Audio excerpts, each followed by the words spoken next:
اعوذ باللہ من الشیطان الرجیم، بسم اللہ الرحمن الرحیم۔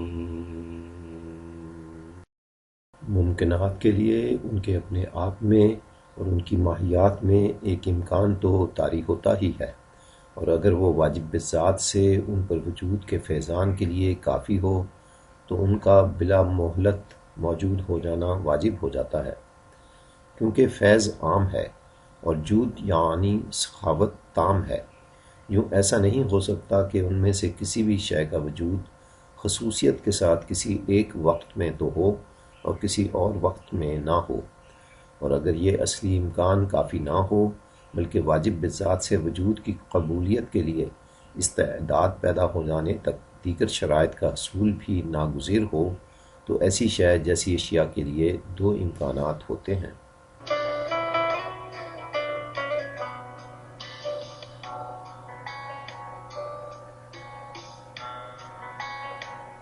ملا صدرہ اس تحریر میں دو طرح کے ممکنات کا ذکر کر رہے ہیں۔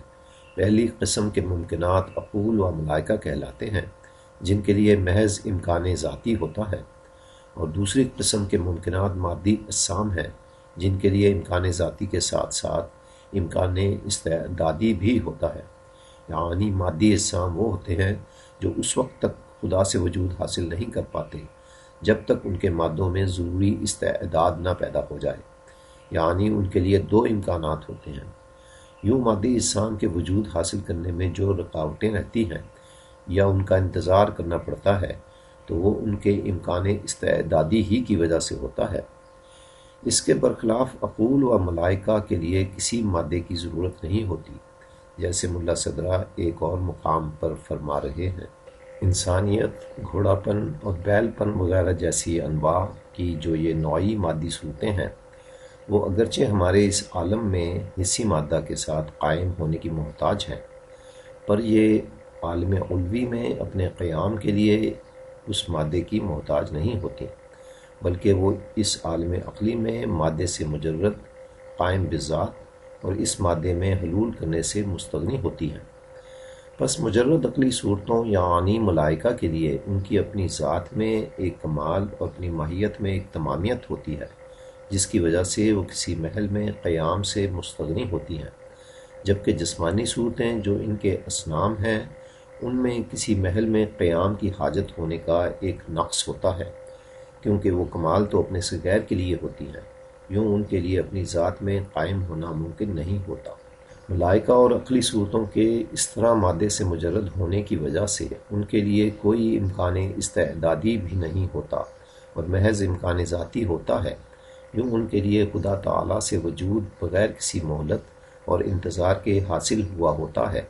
وجہ اس کی یہ ہے کہ خدا کا فیض تو سب کے لیے عام ہے اور اس کی سخاوت میں بھی کوئی کمی نہیں ہے، اس لیے یہ عقول و ملائکہ خدا سے اپنا وجود ہمیشہ اور ابدی طور پر حاصل کیے ہوئے ہوتے ہیں،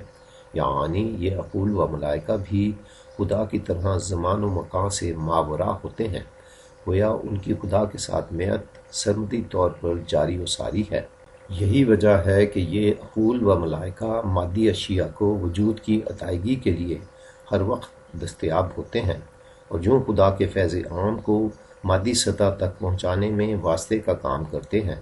مثلا کرسی کے ملائکہ کرسی کو وجود عطا کرنے کے لیے ہر وقت دستیاب ہیں۔ جو ہی بڑھئی لکڑی میں کرسی کے وجود کے حصول کی استعداد پیدا کر دیتا ہے، لکڑی کرسی کی صورت کے وجود کو قبول کر لیتی ہے۔ اگر کرسی کسی وجہ سے ٹوٹ جائے یا توڑ دی جائے تو لکڑی ٹوٹے ہوئے ٹکڑوں کی صورت کو قبول کر لیتی ہے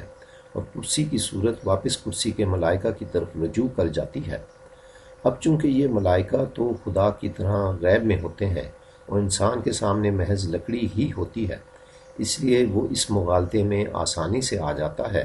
کہ لکڑی یعنی مادہ ہی کرسی کا ماخذ ہے۔ ملائکہ کی ابدی دستیابی اور خدا کے فیض کے عام ہونے کی وجہ سے انسان اس مغالطے میں بھی آسانی سے آ جاتا ہے کہ مادی اجسام کو بنانے کے لیے محض علت استعدادی ہی کافی ہے اور انہیں کسی وجود عطا کرنے والے کی ضرورت نہیں، حالانکہ اس کائنات کی ہر صورت کا وجود متعلقہ ملائکہ اور بالآخر خدائے بزرگ و برتر کی اعلیٰ ذات ہی سے پھوٹ پھوٹ کر آ رہا ہے، مادہ تو صرف انہیں قبول کرتا ہے۔ اس مقام پر ایک سوال اٹھتا ہے کہ اگر خدا اور اس کے ملائکہ انسان کے سامنے موجود تمام اشیاء اور ان کی تمام صورتوں کو وجود عطا کر رہے ہیں تو وہ اسے نظر کیوں نہیں آتے؟ کیا ان ہستیوں میں کسی قسم کا نقص یا کمزوری ہے جو انسان کے حسی ادراک میں آنے سے قاصر ہیں؟ تو اس سوال کا جواب یہ ہے کہ انسان کی پیدائش وجود کے نچلے ترین مرتبے یعنی جسمانی مرتبہ میں ہوتی ہے۔ اس مرتبے میں وہ ابتدائی طور پر حسی ادراک کے قابل ہوتا ہے، بعد میں آہستہ آہستہ وہ خیالی، وہمی اور عقلی ادراکات کے قابل بھی ہو جاتا ہے۔ حسی ادراک علم کی وہ قسم ہے جو مادے سے مجرد تو ہوتی ہے لیکن بہت ہی کم مجرد ہوتی ہے۔ اس کے بعد جو خیالی ادراک انسان کو عطا ہوتا ہے وہ بھی حسی ادراکات پر ہی مشتمل ہوتا ہے، اس لیے اس کا مادے سے تجرد بھی بہت زیادہ نہیں ہوتا، گو کہ حسی ادراک کی نسبت زیادہ ضرور ہوتا ہے۔ اسی طرح وہمی ادراک بھی حسی ادراک کے جزئی معاملات سے منسلک ہونے کی وجہ سے مادے سے بہت زیادہ مجرد نہیں ہوتا۔ اس کے بعد کہیں جا کر انسان کو عقلی صورتوں کا ادراک میسر آتا ہے جو مادے سے کافی حد تک مجرد ہوتا ہے۔ چونکہ علم، عالم اور معلوم ایک ہی ہوتے ہیں، اس لیے انسانی نفس بھی مادے سے اتنا ہی مجرد ہوتا ہے جتنا مجرد اس میں محفوظ علمی صورتیں ہوتی ہیں۔ اب چونکہ انسان زیادہ تر دنیا کے جزئی معاملات میں الجھا رہتا ہے، اس لیے اس کے نفس میں زیادہ تر حسی صورتوں کا غلبہ رہتا ہے جن کا مادے سے تجرد بہت ہی کم ہوتا ہے۔ یہی وجہ ہے کہ انسانی نفس عام طور پر مادے سے اتنی حد تک مجرد نہیں ہو پاتا جتنا خدا کے ملائکہ مادے سے مجرد ہوتے ہیں۔ بالفاظ دیگر اس زندگی میں انسانی نفس عام طور پر اتنی علمی شدت نہیں حاصل کر پاتا جتنی علمی شدت ملائکہ کی ہوتی ہے۔ علمی شدت کے اس فرق کی وجہ سے انسان عام طور پر ملائکہ کا ادراک نہیں کر پاتا، یعنی انسان ملائکہ کا ادراک اپنی علمی کمزوری کی وجہ سے نہیں کر پاتا۔ یوں ملائکہ کا انسانی ادراک میں نہ آنا انسان کا اپنا قصور اور انسان کی اپنی کمزوری ہے، اس میں ملائکہ کا کچھ بھی قصور نہیں ہے۔ ملائکہ کا ادراک تو انبیاء اور اولیاء کے مرتبے کے وہی انسان کر پاتے ہیں جو دنیا اور دنیاوی خواہشات کی طرف توجہ کم کر کے خدا اور اس کے ملائکہ جیسے کلی حقائق کی طرف اپنی توجہ مبذول کر دیتے ہیں، اور اسی علم و عرفان کے لیے اپنی علمی و عقلی قوتوں کو مصروف رکھتے ہیں۔ اس ضمن میں وہ ذکر الہی کی کثرت، عبادات اور مراقبوں کا سہارا بھی لیتے ہیں اور ان حالات میں اپنی عمر کا ایک بڑا حصہ صرف کرتے ہیں۔ پھر کہیں جا کر ان کے نفس میں مادے سے وہ تجرد حاصل ہوتا ہے جو ملائکہ کے مادے سے تجرد کے مشابہ ہوتا ہے،